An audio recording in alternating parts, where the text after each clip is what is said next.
talking about the ROVAL. This was a hot topic last week. The reason why we went to the ROVAL was the mile and a half was struggling, just wasn't putting on the best race. You've seen the last 2 mile and a half races now, and there's been a lot of people clamoring for a 400-mile oval. Is it time to maybe go back there, you think? I am not the right person to ask, but here's why. I love the ROVAL so much. So when he came to, that was when I was still in college. He barged in my bedroom, was like, ROVAL. And I was like, that's not even a word. You made that up. And he said, I did. And it's great. And so we're going to go do it. And I was out at work. I was driving a Ford Focus RS. I'll never forget. It was one of my favorite cars I ever owned. So much I owned 3 of them. All at different times. No, I wrecked a couple. But I went out on the track and Dad said, I'm going to call you from the TV, the TV spotter stand, essentially, the TV stand up on the top on the roof. He goes, I want to watch. He's like, go out there and tell me what you think. And he showed me the way around the track. And so before there were rumble strips, before anyone knew it was happening, I was out there digging in this little hatchback, doing like a $145, $150 on the back stretch, feeling like I was going to die. And I love that track so much. I hope it never leaves. And you may not want to tell this story, but that's not the only time you were on there in a street car. No, actually there was another time, and I do want to tell this story. Okay, so there I was.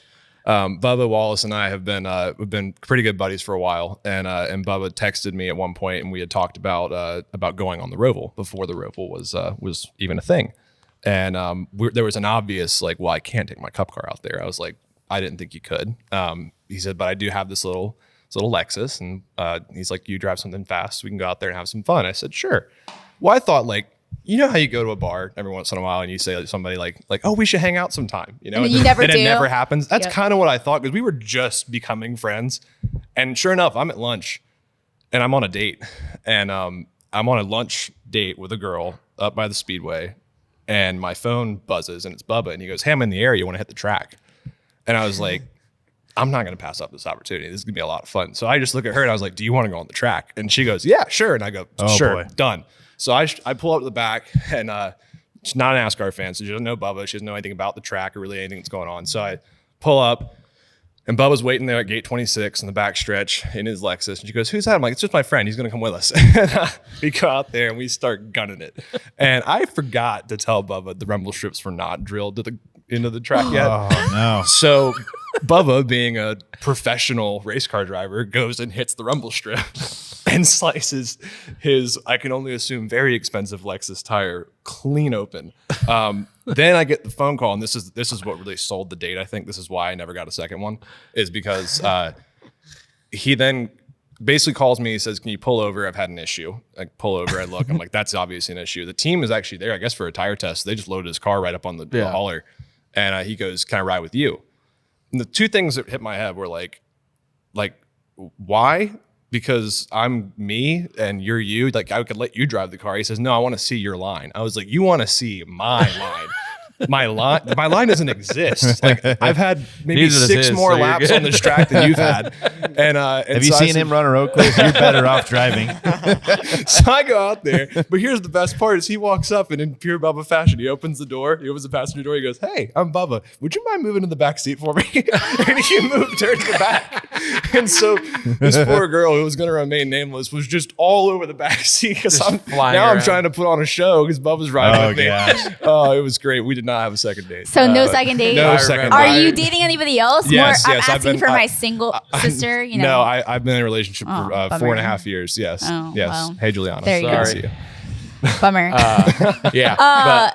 So I remember we were there. We were going there for a test. This is well before I knew you. Yeah. Before I knew you. We were going there for a test that day, and the guys from the team sent me. I got a picture of Bubba's Lexus on the flatbed. I was like, what did that idiot do? And then I think about 20 minutes into that test, he pounded it in the first turn wall, and that was the end of that weekend too.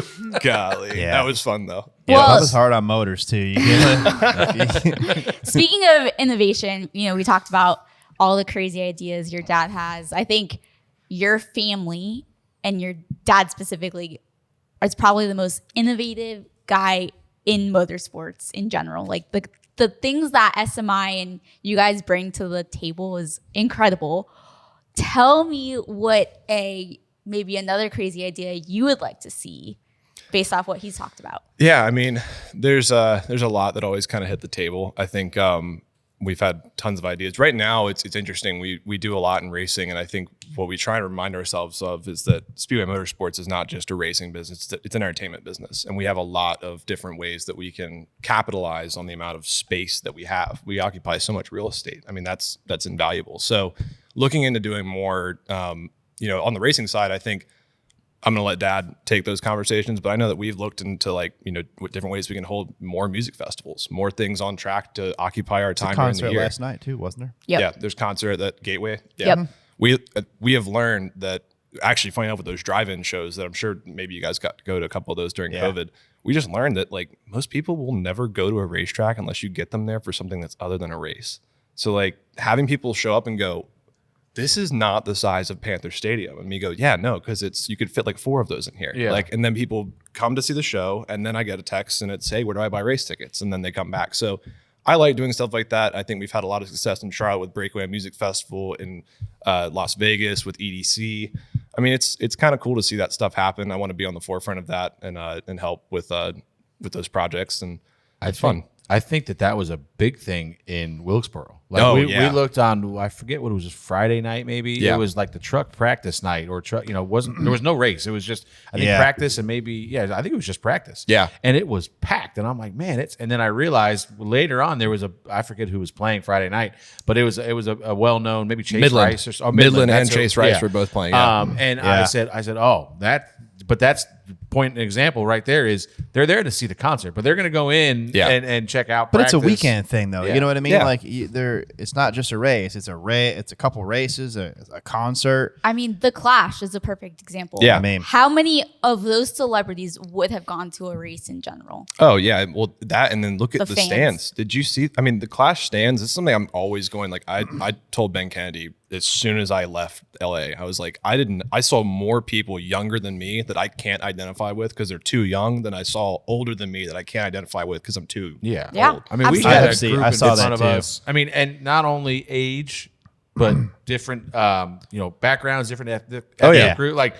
Into every, I saw all walks of life at that place. And then we saw, talk about younger kids. Do you remember that group that was in front of us this year? Right in front of us, they were all dressed up. One was a fake pregnant lady. Or, actually, I think she was really pregnant, but they were all a different theme. It was theme, they had a theme party. But That's fun. There was 30 of them, and they were just all dressed I don't know, just whatever. But it was all different shit. I have pictures of it. But they're just there having fun. And those, they did not look like race fans. They were. I do think the Coliseum.